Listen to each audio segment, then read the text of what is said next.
What the helmet does, it puts pressure on some parts of the head and leaves space for the other part of the head to grow into. So how do you round out the head and fix the head shape without the helmet?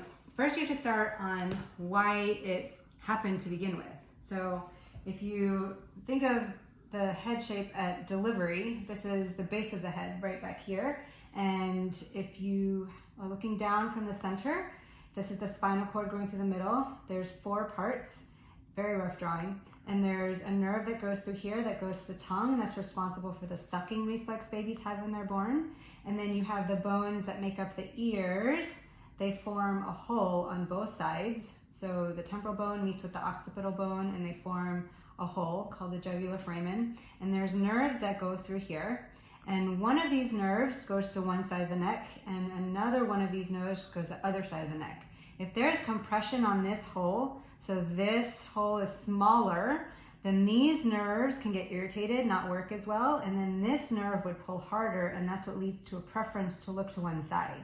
There's another nerve that goes through here that goes to the digestive system, and if that's irritated, then you can have issues with spitting up and colicky babies and really fussy babies. And then if this is irritated, then you can have issues with breastfeeding, latching correctly. So if you go back to the preference to look to the side, because the bones are in lots of pieces when you're a baby, if you have that preference to the side, you have that constant pressure, then that's what leads to flattening on one side of the head.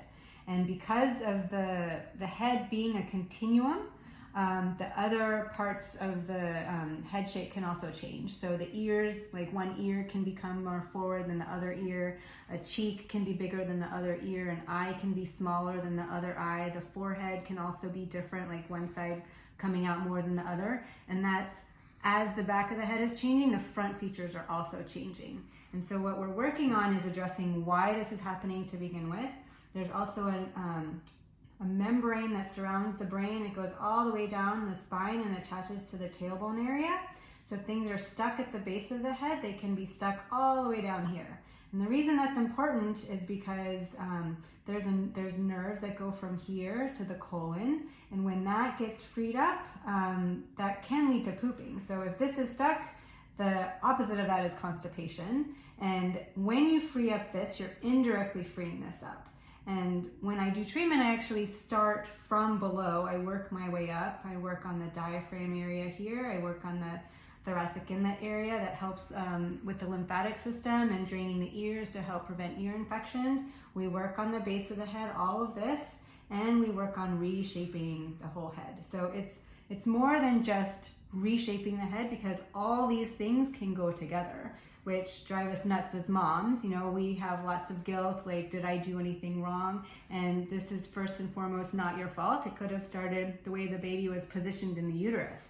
And another reason why I ask why babies have a good cry, or did they have a good cry when they were born, is the cry helps increase the pressure of the head to re-expand everything. So coming through a small opening, whether it's a vaginal delivery or a C-section, it's still a small opening. And that's why the bones are in lots of pieces, to come through that small opening. A cry helps increase the pressure of the head to re-expand everything. Sometimes the baby doesn't have a good cry, or even if they do, they're not able to undo all of these compressive forces, and then that can lead to the flattening. So this is more than just addressing why the head is flat to begin why the head is flat. It's addressing the root cause and treating it, and more than just putting pressure on some part of the head and leaving space for the other part of the head to grow into. And so the way I do it, I use my hands, and it's very soft and gentle, and and when people come in, I like to show on the parents' hands how soft it is, so they know that it's not going to be hurting their babies. There's no really forceful movements, but you're going really deep into the anatomy and treating at that level and reshaping the head in the process.